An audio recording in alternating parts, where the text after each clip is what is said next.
नमस्कार दोस्तों, मैं अंकुर उपाध्याय स्वागत करता हूं आप सभी का आपके अपने YouTube channel share market analysis में। दोस्तों, बात करेंगे मार्केट लीडर रिलायंस के स्टॉक के बारे में। आज इस स्टॉक में एक शानदार तेजी बनी जिसके चलते निफ्टी में भी आपने फ्रेश हाइज लगते हुए देखे हैं। बहुत ही ज़्यादा सपोर्ट मिला है इसी के द्वारा निफ्टी को आज 2700 के लेवल्स के ऊपर निकलता हुआ दिखा ये स्टॉक। हालांकि इस स्टॉक के लिए कुछ अच्छा नहीं था आज।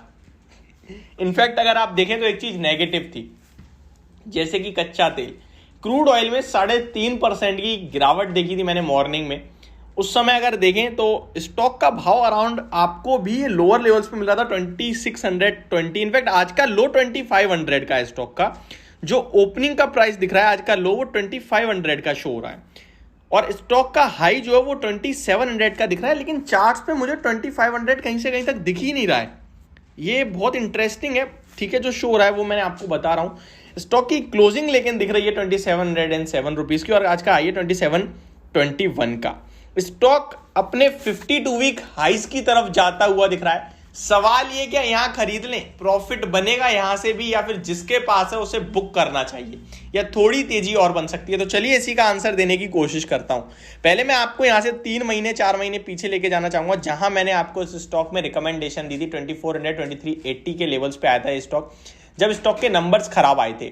और रीजंस एक ही था खरीदारी करवाने का कि इस स्टॉक में अगर आप 1 साल का चार्ट खोले तो 4 बार जो बॉटम बना है, 4 बार वो एग्जैक्टली जो लो है स्टॉक के वो 2350 2380 रुपीज के अराउंड के हैं और वहीं से स्टॉक हमेशा घूम जाता है। इस बार भी एग्जैक्टली यही होता हुआ दिखा है स्टॉक में और हाइज जो है वो 2650 2700 तक के आते हैं। बट मार्केट भी तो देखिए कहां पे आ गई है, तो उस हिसाब से देखे तो ये स्टॉक भी फ्रेश हाइज लगाने के लिए तैयार है।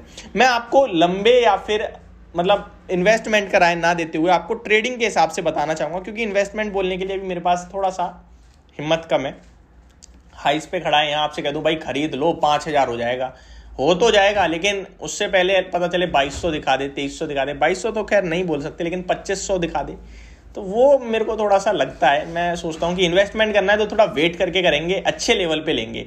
लेकिन ट्रेडिंग का मतलब क्या है? ट्रेडिंग का मतलब है मोमेंटम को कैच करना। तो मोमेंटम चल रहा है तो उसी को कैच करने के लिए कुछ आपके सामने अगर व्यू बन रहा होगा तो बताएंगे। 3 महीने का बड़ा वाला ब्रेकआउट देता हुआ दिख रहा है स्टॉक, जिसके बाद सीधे लेवल्स आपके लिए स्क्रीन पे 2750 टू 2800 के आने चाहिए। तो जिसके पास है बिल्कुल भी ना बेचें, अभी बने रहें, और जिस पे नहीं है वो खरीदने के मौके ढूंढें। इस स्टॉक में टारगेट रखें 2750 का पहला, और दूसरा 2780 का, और तीसरा और फाइनल 2800 का। इसके लिए आपको एक स्टॉप लॉस दूंगा मैं आपको। जो स्टॉप लॉस है वो काफी दूर का बनेगा, क्योंकि आज वन साइडेड रैली बनी है स्टॉक में। तो दूर का ना बनाते हुए आप 2660 रुपीज का स्टॉप लॉस रख लीजिए ट्रेडिंग के हिसाब से। इस कंपनी के बारे में मैं आपको कुछ चीजें बताने चाहता हूं। स्टॉक का प्राइस टू अर्निंग 31 रुपीज का है। मार्केट कैप के अकॉर्डिंग ये भारत का सबसे बड़ी कंपनी है भारत की, जो कि 18,32,000 करोड़ का मार्केट कैप रखती है। अभी रिसेंटली इसका जो गिरावट हुई है उसमें 17 लाख के नीचे पहुंचा था इसका मार्केट कैप, और अभी 18,32,000 करोड़ का मार्केट कैप हो गया। तो बहुत ही शानदार कंपनी, बहुत ही शानदार। इस कंपनी की बात करें तो मैंने आपको जब रिजल्ट्स आए थे तो हर एक पैमाने पे नंबर्स बताए थे। रिटेल बिजनेस बहुत तेजी से ग्रो करता हुआ दिखा, ये बहुत इंपॉर्टेंट था। अभी स्टॉक का प्राइस टू अर्निंग जैसा मैंने आपको बताया 30 पे, बुक वैल्यू पर शेयर 1128 के ही है, जिसके सामने 2700 पे ट्रेड कर रहा है। रिटर्न ऑन इक्विटी 8 की है, रिटर्न ऑन कैपिटल पर 9.42 का है। कुछ ज़्यादा खास नहीं है, बट ओएमसी कंपनीज में इतना ही होता है, ज़्यादा होता भी नहीं है। डिविडेंड यील्ड ज़्यादा नहीं है क्योंकि ग्रोथ स्टॉक है। रिटर्न्स के मामले में कहीं से कहीं तक कोई मुकाबला नहीं है। इस कंपनी का बहुत ही शानदार स्टॉक है और अपने इन्वेस्टर्स को हमेशा से रिवॉर्ड देता आया है। इस कंपनी की बात करें तो इसने सितंबर क्वार्टर में 15,500 करोड़ का प्रॉफिट करा था। जून में 19,400 का करोड़ का प्रॉफिट था। इसीलिए स्टॉक गिरा था, क्योंकि क्वार्टर बेस पे गिरावट हुई काफी हैवीली, तो स्टॉक का प्राइस भी गिरा था। तभी आपको रिकमेंड करा था मैंने। लास्ट क्वार्टर सितंबर में 15,400 करोड़ का प्रॉफिट था। इसका अर्निंग पर शेयर देखें तो 20 रुपीज पे आता हुआ दिखा है। ऑपरेटिंग प्रॉफिट मार्जिन 14 पे आई है। इसके रिजर्व्स की बात करूं मैं अगर आपके साथ, तो रिजर्व्स कंपनी के पास 7,83,000 करोड़ के हैं, और बोरोइंग्स की बात करें तो 3,16,000 करोड़ के हैं। तो जितने रिजर्व्स को से आधे कहीं ना कहीं बोरोइंग्स हैं। इस बोरोइंग में भी अगर मैं देखने की कोशिश करूं तो शॉर्ट टर्म बोरोइंग्स देखूंगा मैं, तो मार्च के हिसाब से बता रहा हूं, मार्च 2022 के।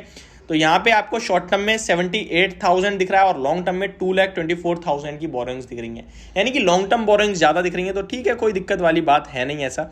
कंपनी का अगर मैं कैश कन्वर्सन साइकिल देखूं तो -27 है, तो ये बहुत अच्छा है, यानी कि 27 दिन पहले पैसा ले लेती है कंपनी, फिर माल डिलीवर्ड होता है। तो ये बहुत अच्छी चीज़ है, जितना ज़्यादा कैश कन्वर्सन साइकिल कम हो उतना अच्छा। इसकी शेयर होल्डिंग पैटर्न बताऊं तो प्रमोटर्स अराउंड 50% से ज़्यादा होल्ड करते हैं, 50.56, FIIs 23.58, DIIs 14.91 और गवर्नमेंट ऑफ इंडिया लगभग 0.16, तो उसे छोड़ देते हैं। पब्लिक के पास मात्र 11% का स्टेक है, ज़्यादा है ही नहीं। तो ये कुछ चीज़ें थी जो मैंने आप सभी के साथ शेयर करी। होप आपको सब कुछ क्लियरली समझ में आया होगा। Thank you so much for watching this video. Have a great day guys.